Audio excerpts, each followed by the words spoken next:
हे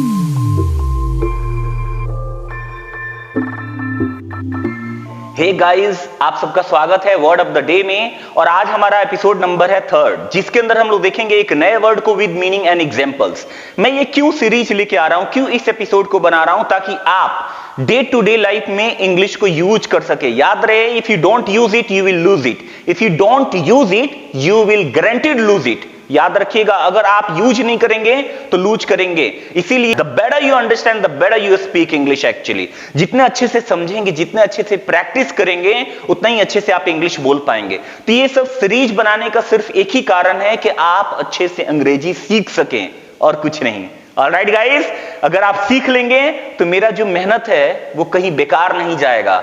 आप भी इस चीजों को समझते हैं कितना मेहनत लगता है सब कुछ करने में। तो देर किस बात की, आइए देखते हैं आज का हमारा वर्ड। वो है हमारा रेनिंग कैट्स एंड डॉग्स। जैसे बरसात का ये मौसम है फिलहाल में, तो रेनिंग कैट्स एंड डॉग्स का मतलब क्या है? इसका मतलब ये नहीं है कि बारिश में कुत्ते और बिल्ली बरसते हैं भैया, ऐसा कुछ नहीं है। ध्यान से देखिएगा, इसका मतलब होता है too much heavy rain. Heavy का मतलब बहुत ज्यादा, टू मच हैवी रेन यानी कि ज्यादा जब बारिश हो तो उसको बोलते हैं रेनिंग कैट्स एंड डॉग्स। जैसे यहां पे देखिए एग्जांपल में, पहला एग्जांपल कहता है कि it's raining cats and dogs, यानी कि बहुत मूसलाधार बारिश हो रही है, बहुत तेजी से बारिश हो रही है। I am worried about how my kids will reach home. I am worried का मतलब हुआ यहां पे मैं चिंतित हूं। आई एम डिप्रेस्ड, मैं डिप्रेशन में हूं। आई एम हैप्पी, मैं खुश हूं। उसी तरीके से आई एम वरीड, ठीक है। आई एम वरीड ये एडजेक्टिव है जो यूज किया गया है, वरीड, ठीक है। आई एम वरीड, मुझे चिंता हो रही है। किस बात को लेके? About how my kid, how किस तरीके से, ठीक है। How my kids will reach home, किस तरीके से मेरे बच्चे घर पहुंचेंगे, इस बात को लेकर के चिंता हो रही है। क्यों? क्योंकि it's raining cats and dogs, क्योंकि मूसलाधार बारिश हो रही है, बहुत तेजी से बारिश हो रही है। किस तरीके से मेरे बच्चे घर पहुंचेंगे, इस बात को लेके मैं चिंतित हूं। बाय द वे, आइए अगला एग्जांपल देखते हैं। कहता है I was not able to go to the office. मैं I was not able to, ध्यान से देखिएगा, एबल टू डू समथिंग का यूज किया गया यहां पे, ठीक है। I was not able to go to the office, मैं ऑफिस जाने में असमर्थ था। क्यों? यस्टरडे, कल की बात है। यस्टरडे माने कल, और टुमारो माने भी कल, ठीक है। यस्टरडे मीन्स भी कल और टुमारो मीन्स भी कल। कहता है कि I was not able to go to the office yesterday, मैं कल ऑफिस जाने में असमर्थ था। Because I was sorry, it was raining, it होगा यहां पे, मिस्टेक हो गया। It was raining cats and dogs. क्यों मैं असमर्थ था? क्योंकि उस दिन बहुत तेज बारिश हो रही थी, कल बहुत तेज बारिश हो रही थी, इसीलिए मैं ऑफिस जाने में असमर्थ था। मैं बात कर रहा था एबल टू के बारे में, ठीक है।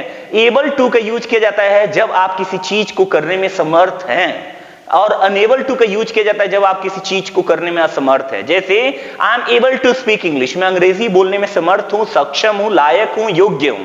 इस तरीके से इसका सेंस होता है।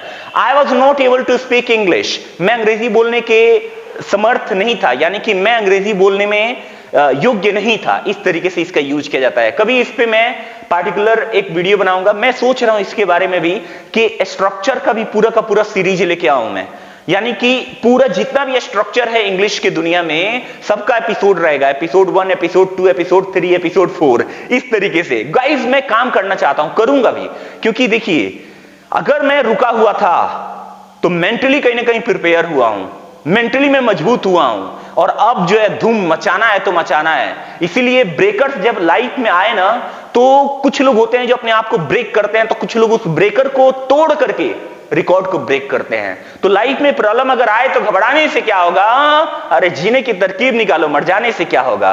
तो बाय द वे गाइस, आइए आज का लास्ट एग्जांपल देखते हैं। Sorry I can't meet you today. मान लो आप अपने गर्लफ्रेंड से मिलना चाहते हो, बोले थे कि मैं तुमसे मिलना चाहता हूं, लेकिन आपने क्या बोला? I can't meet you today, मैं तुमसे नहीं मिल सकता। It's raining cats and dogs, क्योंकि अभी क्या हो रही है, बहुत तेज बारिश हो रही है। I can't meet you.